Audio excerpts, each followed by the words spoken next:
Hey guys, it's Stars, and I am doing this video because a lot of people asked my opinion of the Dark Side of the Ring, the plane ride from hell. And to start off with, I am very excited that Michael Hayes did not cut his hair.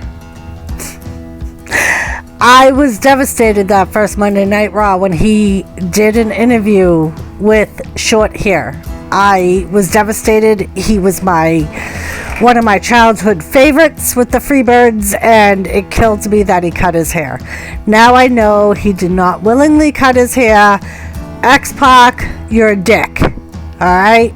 You're a dick. I just wanted to lighten the mood a little bit. But yes, I'm glad Michael P.S. Hayes did not cut his hair himself. On to more serious matters. There were things that Tommy Dreamer said, and that Justin Credible said, and RVD said, that I agreed with. I agreed with most of what they said. I do not feel like any of them should have had any repercussions from being asked to and giving their opinion. They were all asked to tell the story the way they saw it and to give their opinions on the outcome or the aftermath. I feel like I strongly agree with a lot of what Tommy Dreamer said. If someone truly believes they were sexually assaulted against their will, they would do everything in their power to seek criminal action. I know I would. If I were put into that situation, now I'm not trying to put blame on anyone. I'm not saying anyone is lying. I'm not saying anyone asked for anything to happen to them. But with as much alcohol and drugs as that whole episode and everyone involved in it, with the airline and the wrestlers all saying how much they drank, how many drugs they did, they were drugging each other's alcohol. I don't believe that no matter how big someone was, that you would not be able to knock them off balance and get away from them.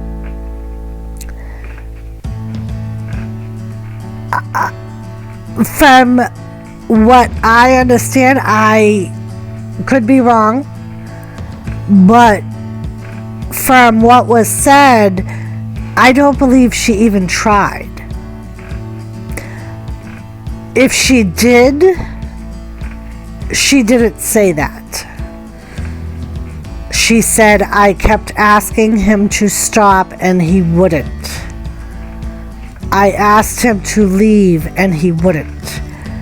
Now I agree wholeheartedly that yes, Ric Flair was wrong if he allegedly refused to stop gyrating in front of her and blocking her exit and trying to coax her into touching his penis.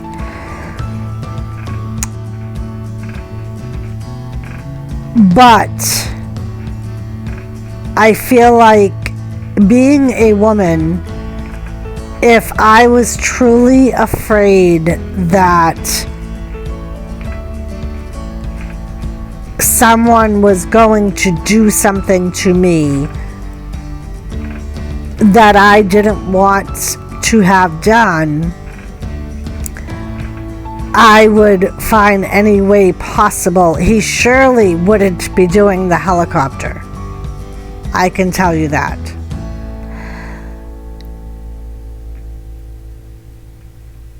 So, and I'm not, like I said, I'm not saying that she asked for it. I'm not saying that she caused it. I'm not saying she didn't do everything to get out of it. I don't know that. She didn't say she did.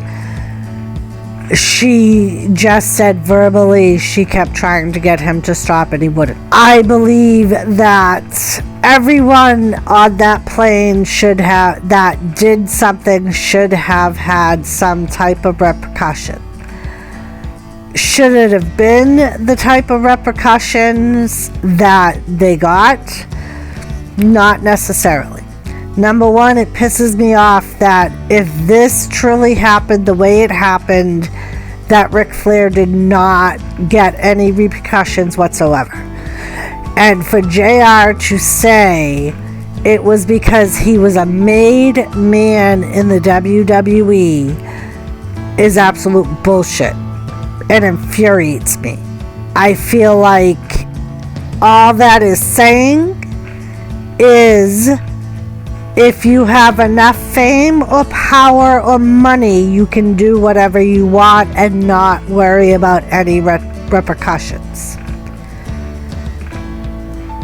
I feel like Dustin Rhodes being fined for picking up the intercom and singing on a private jet that is only WWE people is absolute bullshit. I feel like the fact that the people that were completely inebriated were not in one way, shape, or form held accountable for their actions is absolute bullshit. But again, in the same stance, it was a private jet. There was no public involved. That's why they did it. That's why they rented a private jet with a private company.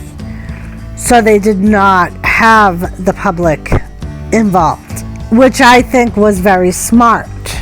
But in the same circumstance, if you do that, you have to expect that the boys being the boys, we've all heard the stories of what happens when the boys are being the boys as far as wrestling goes. Expect something not to happen is ridiculous.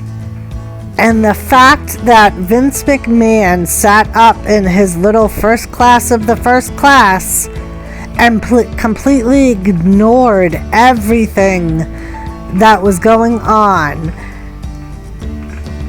Even if he didn't see it, he had to have heard it. You had two 250 to 350 pound men in a physical fight. How did you not hear that? I think that in a lot of ways, JR should have gone and told Vince, I can't handle this. They're not listening to me. And Vince McMahon himself should have gotten off his billion-dollar ass and did something. I feel like if it was as bad as the airline employees said it was, that they should have insisted that either Vince McMahon or their seniors address the situation. So I feel like things that should have happened at the time didn't. And I think Tommy Dreamer being suspended is absolute bullshit. I think RVD getting repercussions for saying that they doped drinks all the time is absolute bullshit. I don't feel like people that are asked to give their opinions should be penalized. You literally asked for them. You asked them to tell you the story and then give their opinion of what happened and the aftermath of it. How can you really punish them? Especially to suspend Tommy Dreamer 20 years later because he said that if she truly felt like she was sexually assaulted, she should have sought criminal action. She should have. If she was really thought that she was sexually assaulted, she should have dealt with it criminally. If she thought she was that wrong, why didn't she sue her own company when they wanted her to sweep it under the rug because their clients have confidentiality? And I don't feel like this was the worst thing with this company that's ever happened to her. I don't see how it could be. When you have rich, famous people, athletes, and that's all you work for with this company that rent these airlines and rent the staff, you know that there had to have been, this had to have happened, at least parts of it had to have happened before. I mean, and with the rich and famous, I would expect the unexpected. We all know there are a lot of athletes that are very egotistical and think they can do whatever they want when they want. And when you're dealing with that status of people, you have to expect that. And in my opinion, you would have to have a thick skin to be able to deal with that. If she couldn't deal with the situation she was put in, maybe she shouldn't have worked for the company. Now, mind you, I am not bashing the stewardess at all. I'm just saying that I think if she truly felt as horrible about it as she did, and she truly felt like she was sexually assaulted, now mind you, I know she did not use those words, but if someone takes your hand and puts it on their private area, their no-no square, for you parents out there, that's what that is. That's what you're saying they did. If it's something that you do not want to do, that is sexual assault. And she can say, I'm not saying that he was going to try to rape me, but that's how a lot of people looked at it. Because, like I said, she described a sexual assault. But so in my opinion, I think that some situations may have been exaggerated. Situations that were bigger at the time were led to be believed that they weren't as bad. To address the other female that was in that documentary, Terry Reynolds, if you sued everyone, if you were put in that circumstance, you would spend your whole adult life in court. You cannot really put yourself in that same predicament. You literally, you work in that business. You have to expect things like that to happen. Especially back then when there weren't a whole lot of females in there. They had just started bringing female staff back or female talent back. It's like saying that if you were in a prison, you wouldn't expect to be catcalled, or you wouldn't expect people to stare you down with elevator eyes. I know a lot of wrestlers, from interviews I've heard, documentaries I've watched, find it funny to try to get a reaction over what they do. It's pretty much what they do for a living. They do things for a reaction. That's why they all said, don't sell it. Because if you give a reaction, you're doing what they want you to do. So, I really, in my opinion, and I know not every female is going to feel the same, in my opinion, I did not find anything that was said offensive. I did not find anything that was said to be wrong. I just think that they were asked to tell their story, and they were asked to give their opinion of the aftermath, and that's what they did. Yes, I feel like a lot of the punishments were harsh.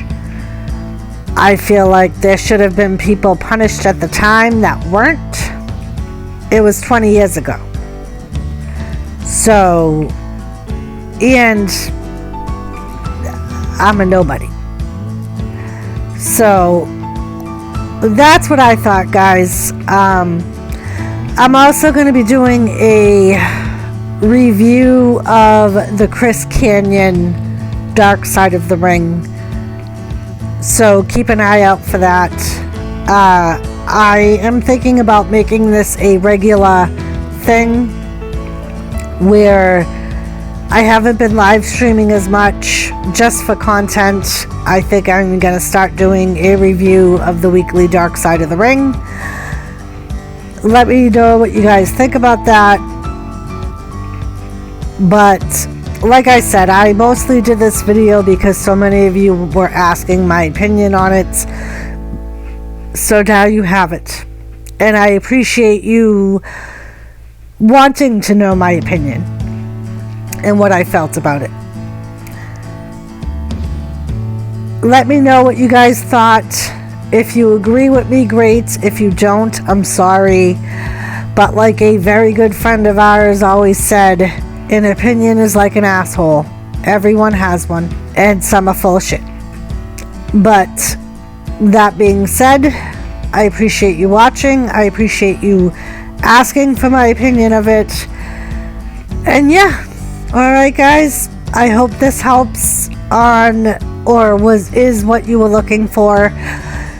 Let me know in the comments. Alright guys, thanks so much for watching. I love you all. Mwah. Peace out. Bye.